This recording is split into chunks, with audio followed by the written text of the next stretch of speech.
avec l'un des héros du jour, parce qu'il y en avait sur le terrain, il y en avait sur le banc, Hervé Renard. C'est un grand jour pour l'Arabie Saoudite, c'est un grand jour pour ce pays, pour cette équipe et puis pour vous. Oui, ça arrive parfois en football. C'est rare. Il faut que toutes les planètes soient alignées dans le bon sens pour que ça puisse arriver. Comme je disais précédemment en anglais, on peut faire peut-être le match 10 fois et 9 fois on ne va pas le gagner.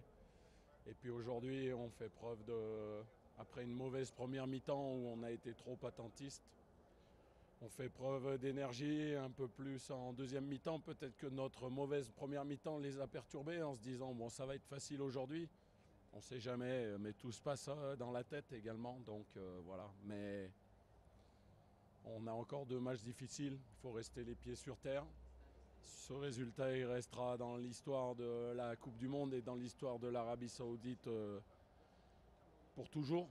Ça, c'est le plus important aujourd'hui. Puis demain, on va tourner la page et se concentrer sur le deuxième match. Il y a un peu d'émotion dans votre voix, je l'entends. C'était incroyable cette ambiance, ce public saoudien, mais à côté de moi, il y avait aussi des gens du Qatar, des gens des Émirats qui ont tous soutenu avec ces drapeaux verts, ces maillots verts, votre équipe. Alors, je veux juste remettre un peu les choses en place parce que il y a eu beaucoup de critiques contre le Qatar pour le match d'ouverture et je peux vous dire que je suis en Asie depuis 3 ans. Cette équipe a été championne d'Asie en 2019. Alors elle a raté complètement son match d'ouverture. Peut-être trop de pression parce que quand on organise une Coupe du Monde, mais elle valait mieux que ça. Et les critiques sont parfois un peu méchantes. Ça fait partie du football, mais c'est même blessant pour l'Asie. Quand on voit que l'Iran perd hier 2-6-2, j'ai entendu des choses qui ne sont pas très respectables. C'est comme ça. Mais ça nous a peut-être servi aujourd'hui. On a voulu montrer que le Japon, la Corée, même l'Iran, qui est une bonne équipe, peuvent avoir un mot à dire dans cette compétition. Allez, un petit mot parce que dans cette poule maintenant, la qualification sur le papier, elle paraissait presque impossible. Vous avez rendu l'impossible maintenant possible. Non, pour l'instant, ce premier match, il est passé. Les deux autres matchs sont très difficiles pour nous aussi, vous le savez. Le Mexique, 16e nation mondiale. La Pologne, 26e, avec un extraterrestre qui joue avant-centre.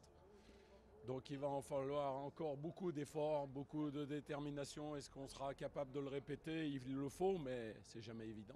Vous avez déjà contré un extraterrestre ce soir, il y en a un deuxième. Vous savez faire. Qu'est-ce qu'il a manqué aux Argentins? Comment vous les avez empêchés de développer leur jeu? Alors, vous savez, on met une tactique pour ne pas aller trop, mais pas trop bas. Ça se joue, vous l'avez vu en première mi-temps, sur une ou deux positions d'hors-jeu. Mais je pense que jouer devant notre défense et attendre, on n'aurait pas pu le faire tout le match. Donc malheureusement, en première mi-temps, nos deux attaquants n'ont pas assez pressé les deux défenseurs centraux et Paredes. En deuxième mi-temps, bon, ils se sont fait un peu taquiner à la mi-temps. Je leur ai dit, c'est bien, vous avez bien trottiné en première mi-temps. Et puis ils sont allés chercher quelque chose qui fait la différence parfois. Merci Hervé, j'ai appris un mot aujourd'hui en arabe, Mabrouk. Félicitations, je crois que vous le connaissez ce mot. Shukran jazilan. Merci beaucoup. Et salutations À à tout le plateau, ouais. Monsieur Janton. On m'a dit qu'il y avait Mehdi Benatia, Voilà. un capitaine extraordinaire et un homme fantastique. Merci Hervé, bonne Merci. continuation. Merci.